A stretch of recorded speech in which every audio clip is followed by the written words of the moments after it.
Namaste. Welcome to Yoga with Dennis.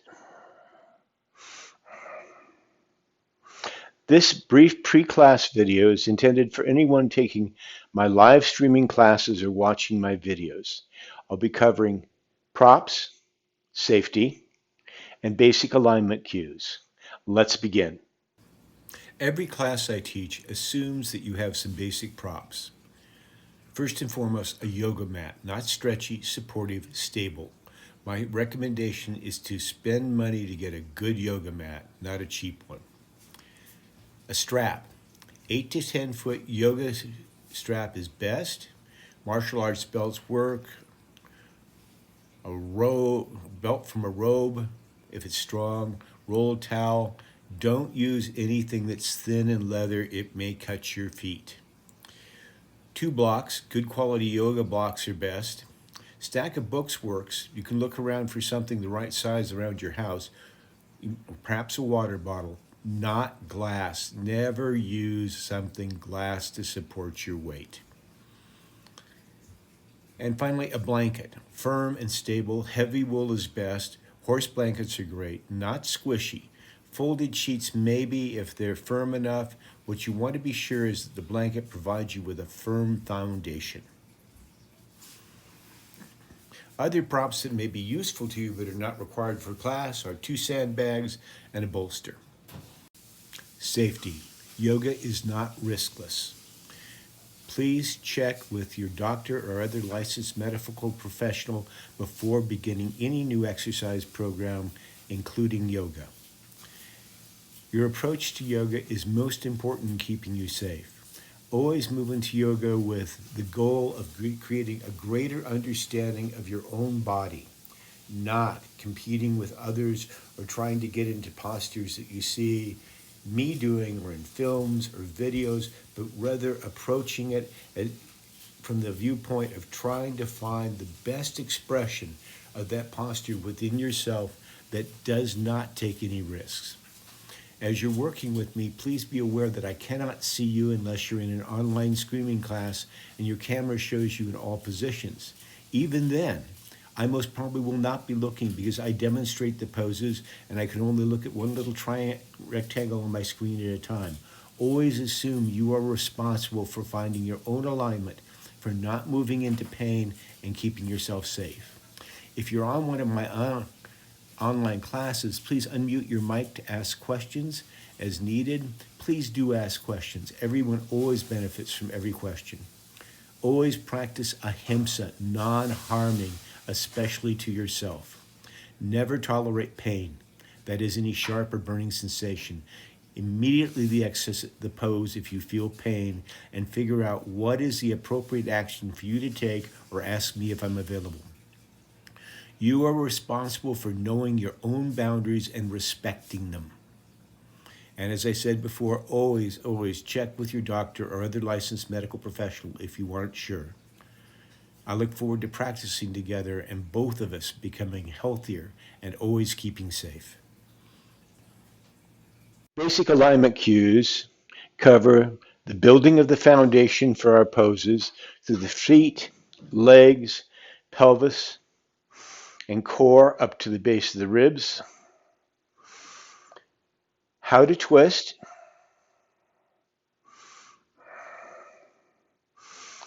and how to release the shoulders onto the back. Let's begin. One of the cues I'll use a lot is widen the sit bones or engage the inner thighs, both of which have the same goal of engaging the muscle right here to rotate, not the foot is held stationary, but rotate this thigh bone, which opens up that sit bone on that side. So to begin with, please come to a comfortable seated position as I am with one leg extended and the other leg bent. As always, in any seated position, especially when we begin class, always begin by taking the back of one hand and touching the sacrum. The sacrum should be slightly tilted forward. If it isn't, please come up on a lift to make that happen. A folded blanket, a yoga mat, a bolster. It's absolutely critical in all seated poses, especially the one we begin class in, that the work is down here in the foundation, not in the lower back. So rotate the inner thighs, widen the sit bone. Take one hand, the same hand as the leg that's extended, place that on the top of the leg, place the other hand on the inner thigh. Bend the knee slightly, then keeping the top of the thigh taut, the quadricep, think of rotating the leg to straighten the leg. You want to feel this muscle firing and this relaxed. Try that a couple more times. So you're bending the knee, then don't think of straightening the leg. Think of rotating the leg and dropping the heel forward. So I'm rotating my thigh. That'll engage this muscle here. This one doesn't have to get involved. If the muscle up here gets involved, I'm going to slam that thigh bone back, jamming the sacrum. If I engage this inner thigh, rotating the thighs, opening so I actually open the space on the side of the sacrum. Try that on the other side. So again, same hand as leg on the top of the thigh, other hand on the inner thigh. Bend the knee, soft quadricep. Then think of rotating the top of the thigh, this thigh bone right at the top to straighten the leg.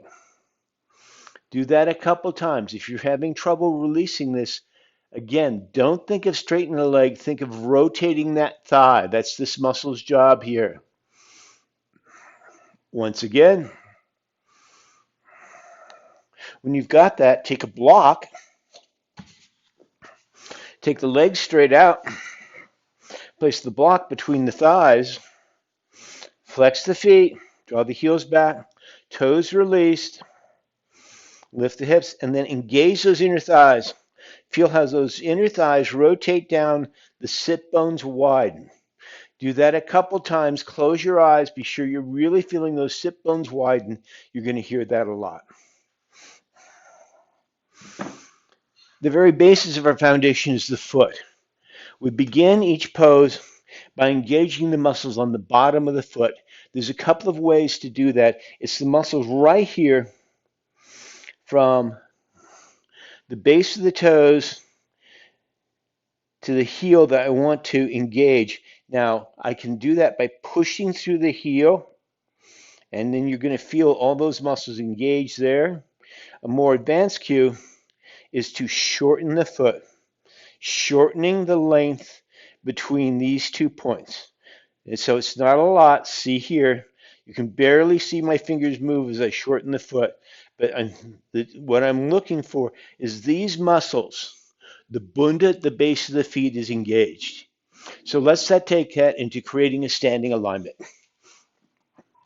I come to Tadasana. I'm going to place my feet so the feet are roughly parallel and about a fist width between the mounds of my big toes. Now, I'm going to take the hands to the thighs, bend and straighten the knees a couple times. I want to see that knee traveling right over the second toe. If you don't, take the feet and turn them out or in until that knee is traveling in the line from the ankle to the second toe. Every one of us have different shaped pelvises. You want to place the feet to match the shape of the dish that the head of the thigh bone fits into, and this will do that for you.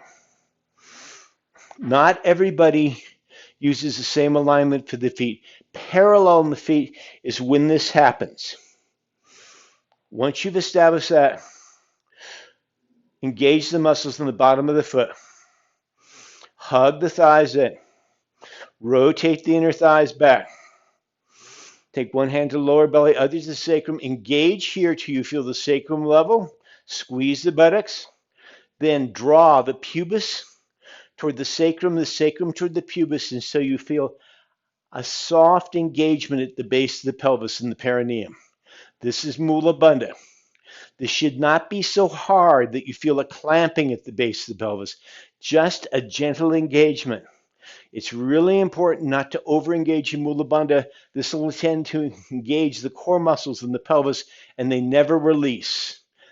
That will not be good. Then feel these muscles right here beneath the ribs, right below the diaphragm. You may even be feeling the diaphragm. Think of engaging and lifting up and back toward the heart. You should feel the ribs rise up. And when you check the hips and the base of the ribs, you should feel the rib cage stacking over the hips. Then feeling that engagement all through the legs.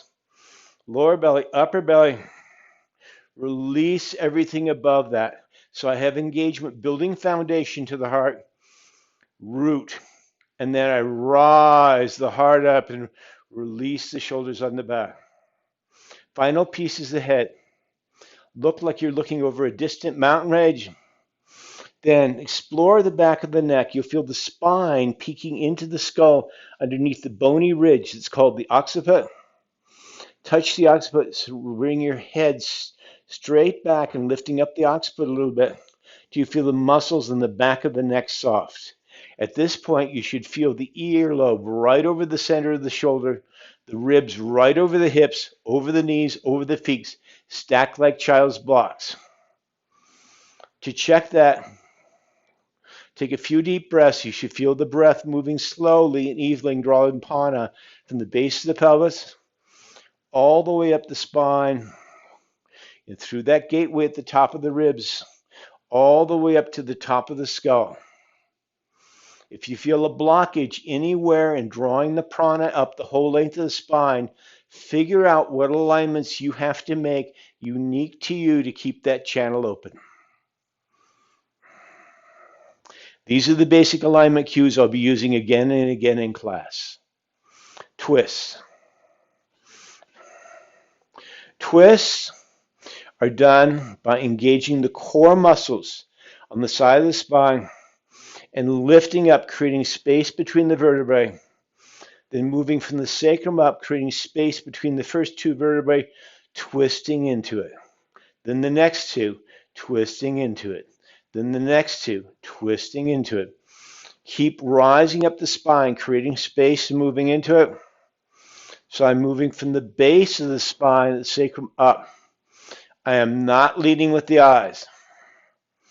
The eyes are the very last thing to look as I create the space in the neck. And then come out of the twist. I reverse that, starting at the top of the spine, releasing the twist all the way down to the sacrum.